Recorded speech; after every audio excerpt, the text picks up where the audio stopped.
You never know what you're talking about. No, I really don't. Really, really don't. Hold on 1 second.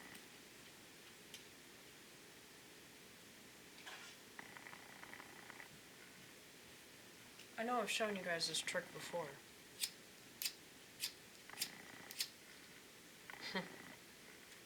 Same problem. Different scenario.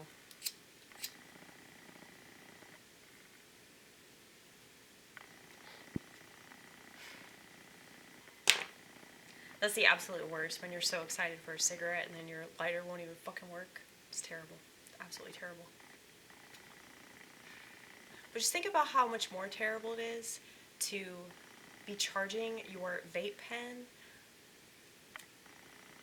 through electricity, okay? A lot of people don't understand, like, why this is problematic, like, but it's just, it's very weird.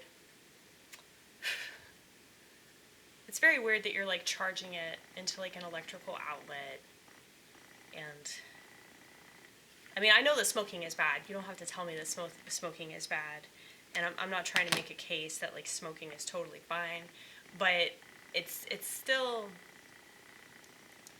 it still seems better than, like, I don't know, the vape pen. But, toothpicking, though. Toothpicking is the absolute best. Because it's really cheap, and you're not actually hurting yourself in any kind of way, and you can freak out the masses and they leave you alone, which is awesome, you know? I think maybe I should attempt to write a book. If I were motivated, I would just make this attempt, and then I would give up. But, like, yeah, man, I used to do this all the time, where I would just, like, start books, or I'd start a play, or I'd start a musical or some shit like that, and just give up on it. You know, within, like, a couple of days, I'd be like, I don't need to do this anymore. But,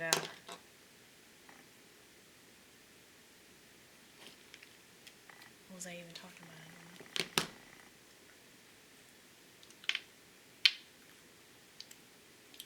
I filled my coffee way too much. You want to see how I filled it? It's fucking ridiculous.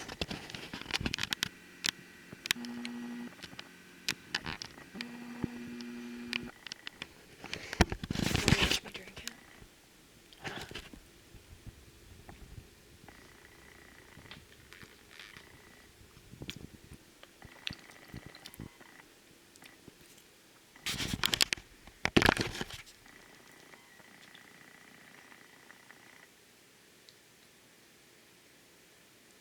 But yeah, I've come up with, like, psychological tricks to try to, like, curb certain habits of mine that I know are really bad.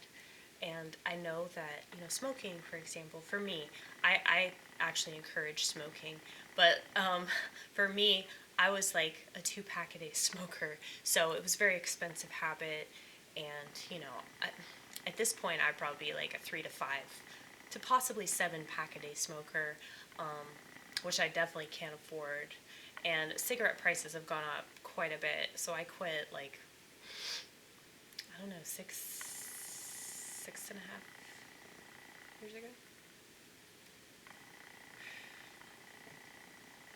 October of 2017. October 7th. And the only reason I remember that is because I had chosen my quit date, because they all tell you to get a quit date. I had chosen my quit date to be October 10th. And I thought to myself that I would remember it better, like 10/10. I don't know why, but it just made sense to me. But I don't know. I ended up getting really mad at work.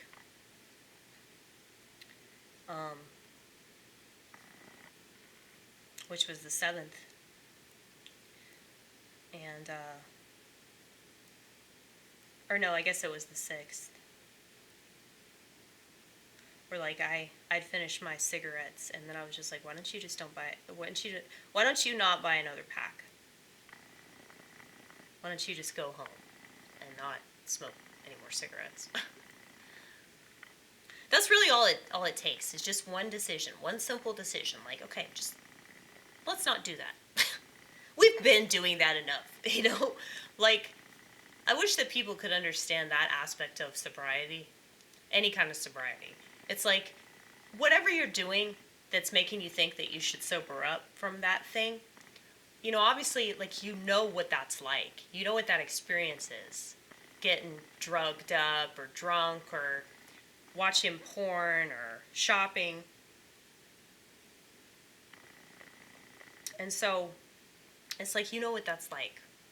So, why not shake things up and, like, not do that shit anymore? You know?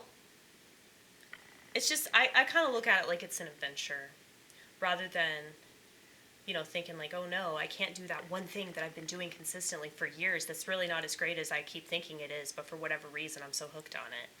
And, obviously the physical aspect of it, that plays into it. But I think it's more of a mental addiction. It's more like an identity thing. You see yourself as a smoker. I definitely saw myself as a smoker. And so I think that's why all this social media stuff is so addictive, because it's like, it's so like deeply entwined with our identity. And that's why people can't like stop themselves from saying something retarded on the internet. I'm sorry, I keep saying that word. Once again, I'm talking about Americans, so expect me to say the R word every now and then. But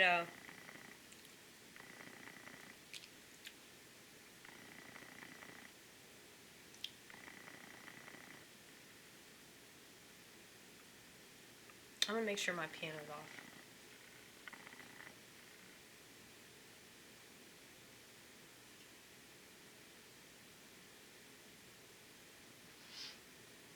But yeah, addiction is complicated, but it's also not complicated. It's like you're feeding something because like you're missing something else. Like, all it is overcompensating. Once you can figure out what you're overcompensating for, you'll figure out a healthy way to deal with that. You just gotta figure that out. Ask yourself the question, why do I do this all the damn time? Why can't I go without this? Why do I have to immediately, like, look at stuff on my phone?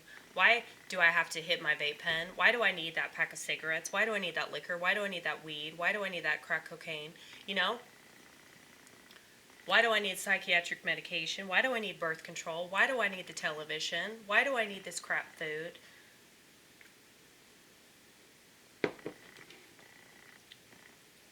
I don't know. I think that these questions are hard to come by because, there's never been like a class in a public school that taught anybody the value of asking oneself a question. Okay? So you can't even question anything. You can't question what you're told. You can't question authorities. You can't question medicine. You can't question food. But you also can't question yourself. And so they've gotten people to not trust themselves, too. They've gotten people to not trust themselves because they're fully controlling the relationship that you're allowed to have with yourself. And now you wonder why so many people are narcissists and so many people are going on TikTok and diagnosing themselves with autism because they haven't really done an honest, thorough self-assessment. If self-assessment involves confirmation bias, it's probably not an accurate self-assessment. Now, I'm not saying that like your identity is something that's not going to be problematic. I mean, I know mine definitely is. I figured out what my sexuality is. Apparently, I'm something of an agosexual, which is like asexual, but it's like we depersonalize, which makes perfect sense, considering the gender situation.